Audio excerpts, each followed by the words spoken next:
Tomatoes को भी थोड़ा सा आप इसको फाइन चॉप कर लें सीड्स के बगैर। इसके सीड सैलड में नहीं डालने क्योंकि आपको मालूम है कि थोड़ा सा ये पल्पी सा हो जाएगा आपका सैलड, तो उसको हमने साइड पे रख लिया। इसको भी क्यूब कटिंग में कर लेते हैं।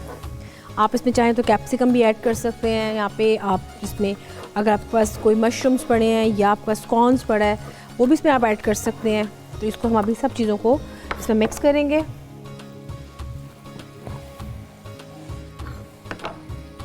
इसको हमने अच्छी तरह से मिक्स कर लिया।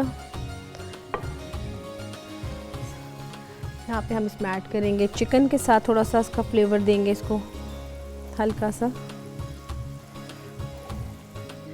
और यहाँ पे इसमें पाइनएप्पल, इसमें पाइनएप्पल के साथ जो जूस है वो मैंने फेंका नहीं, इसके साथ ही इसके अंदर है, ताकि इसमें जो आपको ड्रेसिंग है वो आपने लेमन की ऐड कर दी, अब इसमें जा रहा है ये पाइनएप्पल का जूस साथ इसके, तो इसके साथ ज़बरदस्त का एक बन जाएगा प्लेटर सा।